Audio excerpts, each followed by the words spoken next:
Hey, everybody. It is Sunday, July 14th. Hope everybody's doing well. Hope you had a good 4th. Those of you in the States. It was a while ago now, I guess, at this point. So I wanted to jump on here and talk about something a little different than what I usually talk about. This might bring people who haven't seen this channel to this channel, just given the topic. So if you're new here, usually I just sort of ramble on about personality types and psychology and the brain, things like that. But today, given what's happening in the news with the attempted assassination of Donald Trump at his speech yesterday, it got me thinking of something that I just wanted to sort of riff on. And it's not really related to typology or personality types so much, but it's sort of personality type adjacent. Um, and that is the great man theory of history that I wanted to sort of riff on. And yesterday was just sort of a clear example that we're sort of, I don't know, dealing with that in today's politics. And I think understanding the theory, or some of the arguments or history of it, also sort of helps explain the Donald Trump phenomenon in a way that I don't think many people talk about all that much. A lot of people on the alt right, back in 2016 when he was running, a lot of people in the alt right would talk about it, but you just don't really hear it as much anymore. So first of all, let me just preface all this by saying, this is the great man theory is a term of art. You shouldn't read too much into the word great, because it's not intended to mean that the person that we're talking about, the men in history, are necessarily, upright, great character men or women for that matter. Or that there's anything sort of morally superior about them. Now, there are some people throughout history that have sort of made that argument, but in a nutshell, it's basically an argument that, well, let me step back. There's sort of two views of history and how history evolves, and cultures evolve, whatnot.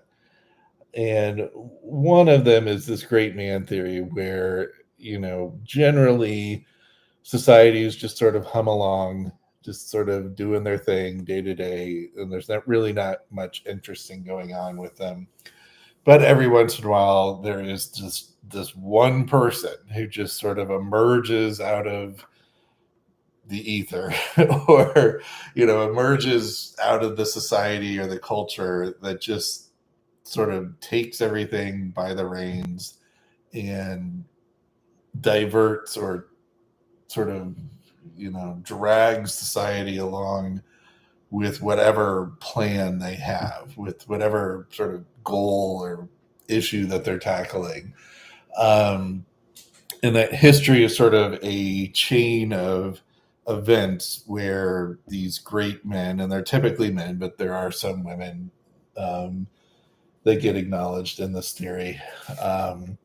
But these men sort of emerge out of nowhere and just sort of drag society or culture, put it on their back and just sort of run with it, right?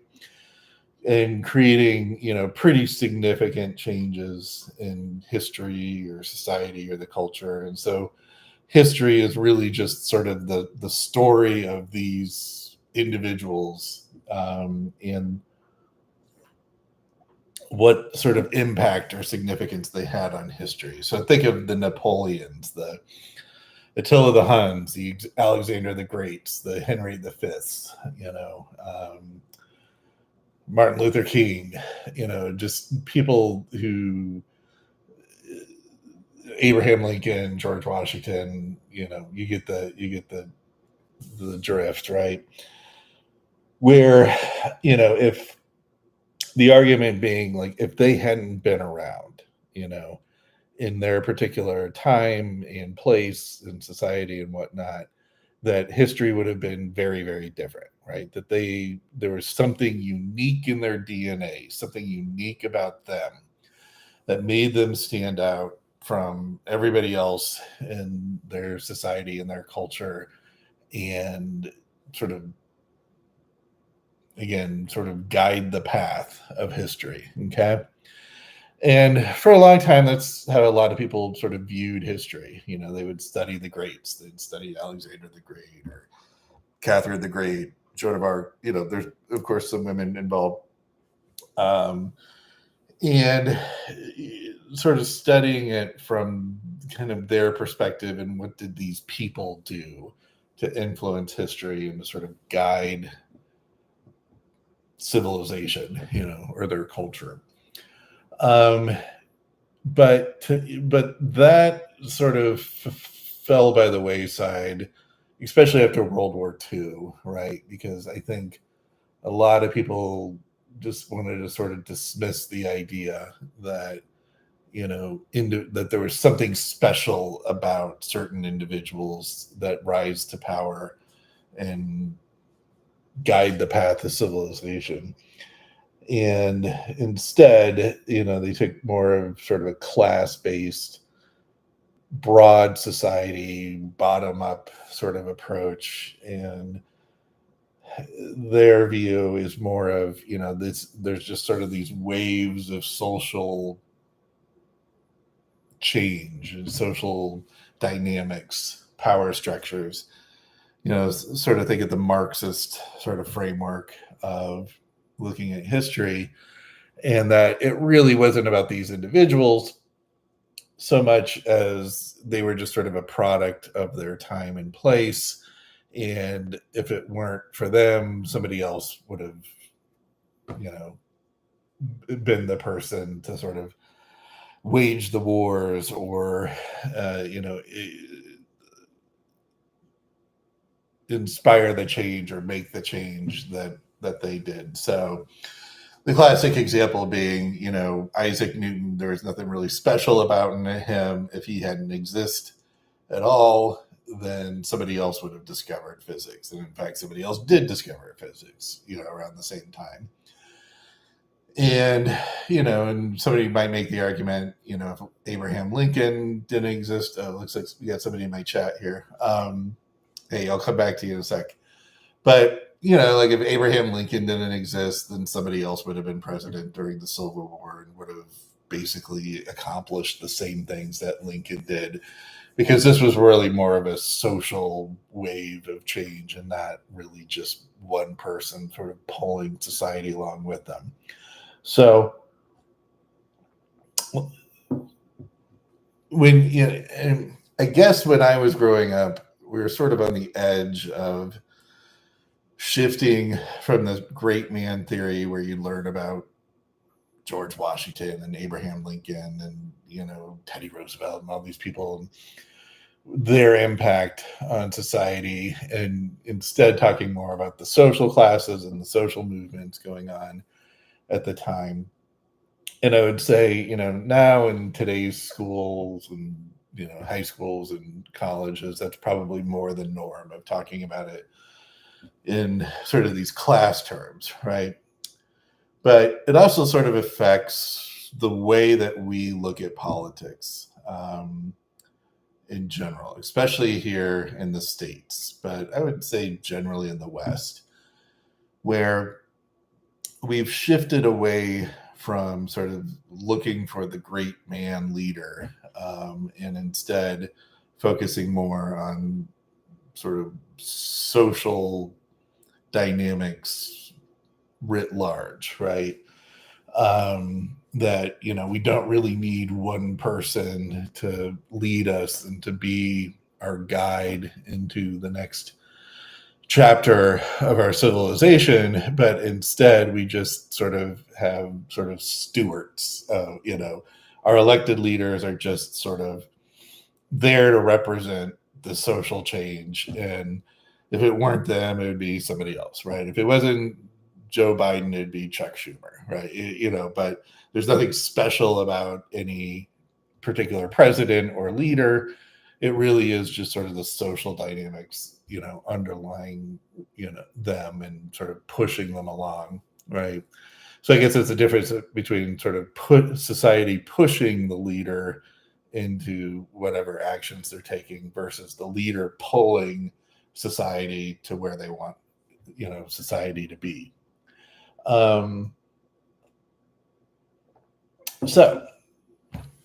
I think the Trump phenomenon in my mind has always been, my loose theory that I have absolutely no evidence for, but it's just what I think. So take it for what it's worth. But the Trump theory, or the Trump dynamic, or the Trump sort of story, I guess, phenomenon, has been sort of this difference between people who ascribe to the great man theory of history, looking for a leader to pull society in a particular direction, versus people who see society as sort of running the show and pushing the leader in the direction that they want them to go.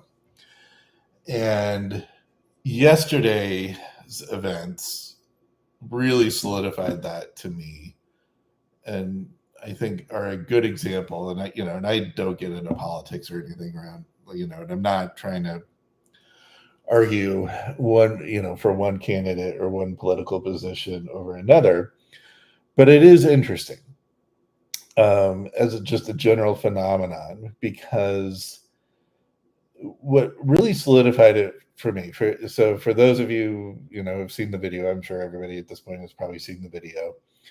He gets shot. The bullet grazes his ear, and he's bleeding out of his ear, and I'm sure he probably ruptured an eardrum or something, or had some sort of pain, like significant amount of pain. You just get your ear shot off. And he's bleeding, and he's falling on the ground.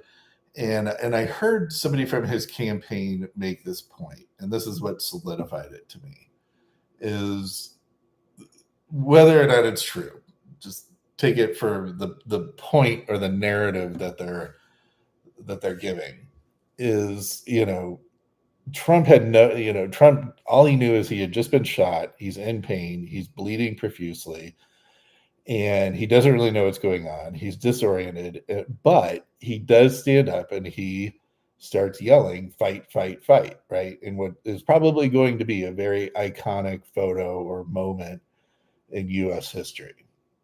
And the campaign staffer, his point was like, Trump didn't know if he was going to live or die at that point. I mean, looking back on it, it's very easy to be like, oh, yeah, he just got shot in the ear. He was fine.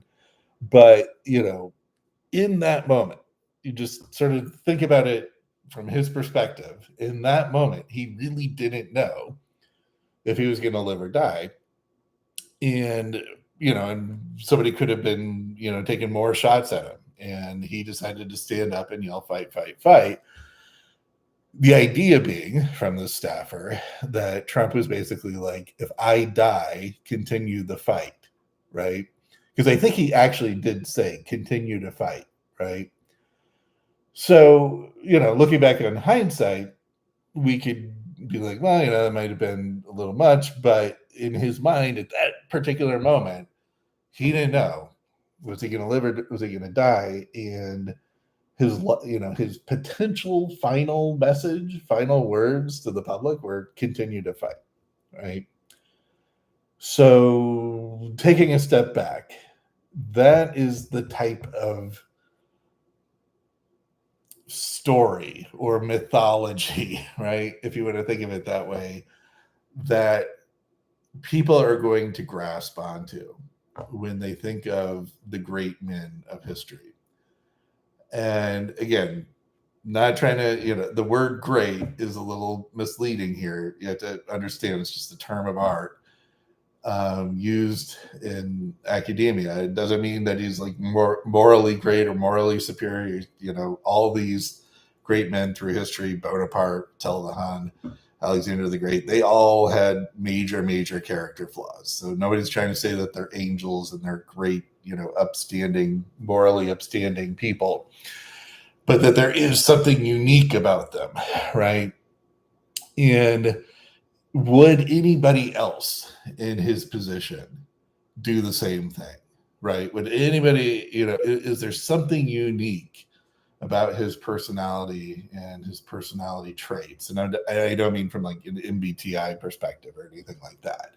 I just mean from a general description of somebody's personality. Is there something unique about him, and is that what everybody is latched on to? And my argument would be yes, right? And I would take it even a step further and say, if somebody's trying to figure out the Trump phenomenon and they're trying to figure out like this guy, has a history of,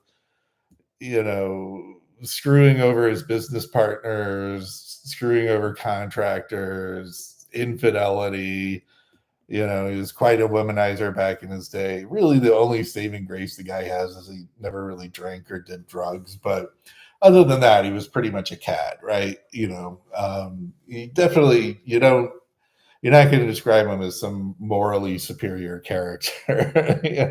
He wasn't Barack Obama or anything like that. He's also not, he's practical. He's not, I don't think he's intellectually curious. And so a lot of people would hold that against him as him being maybe not, super intellectual or super smart. I think he's smart. I think he's just practical. I think he just focuses on things he wants to focus on and doesn't focus on theoretical things that he has no interest in. So he's not intellectually curious in the way that like Clinton and Obama were, so he doesn't come across as, overly smart or, super competent in that respect, or morally superior in any particular way. But there's just something about him that people gravitate towards, that, they look at him as being this great man of history, this great leader. And really the only thing I could think of that really nails it down is just the sense of conviction, the sense of like, I'm just going to do what I'm going to do, and nobody's going to tell me otherwise, right? And if anybody gets out of my way, I'm just going to roll over them like a blazing ball of fire rolling downhill, right? And people look up to that, and that's what I think they want in a leader, right? As long as his goals and sort of general take on the direction he wants to take everybody generally align, people are going to look past all the other personality traits or defects, if you want to put it that way, and they're going to glom on to this great man of history narrative that he's got going on. Now, ultimately, will he be seen as that? I don't know. I don't think that there's anything like, I think to really be a great man of history, like, there's got to be a pretty significant war or, social movement, like in the case of Gandhi or Martin Luther King, that you're sort of changing the status quo in a particular, strong way or meaningful way. I don't really think that at the end of it, he's, after his presidency's over, for 50, 100 years, I don't really think anybody's going to look back and be like, oh yeah, he changed the course of history. But in the here and now, it is what people are looking for, right? Because, in the grand scheme of things, the problems we have really aren't huge problems, in my opinion. But there are people who think that, we do have problems and we need a great leader to sort of pull us into the direction that we need to go, as opposed to it being sort of a social movement that pushes its leaders into a particular path. So, if you're out there and you got that Republican uncle or that MAGA uncle, and you just can't figure out, why is this person such a supporter? Maybe ask them, what do you think of history? Do you think history is defined by great men who sort of pull society in a particular direction and make significant changes, historical changes along the way? Or do you think leaders are really just sort of, a product of their time, and they're just sort of pushed by the social changes, and if they weren't there, then somebody else would have, if George Washington didn't exist, then somebody else would have been the general and would have had just as much success, and or somebody else would have been the first president and probably done just as good of a job, because it really was a social change, not really one person sort of pulling the country along with them. So those are just my general thoughts. Nothing really too significant or insightful, probably, but I'd be interested in hearing what you guys have to say. Nature is always bottom up. Marxist is always top down. Yeah. I mean, when I say this is a comment somebody left about Marxists being top down. Yeah, I mean, to really have a strong, Marxist government or society or something, you're going to have some sort of totalitarian dictator probably, but they see it as being a representative of the people, right? That it's the people pushing them into that direction, as opposed to them just saying, okay, onward, we're going to go.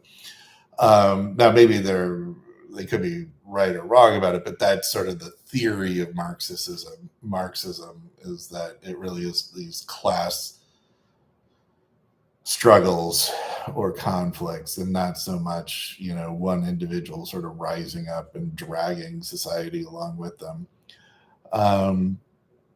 Okay, so that's about it. I'd be interested in hearing your comments.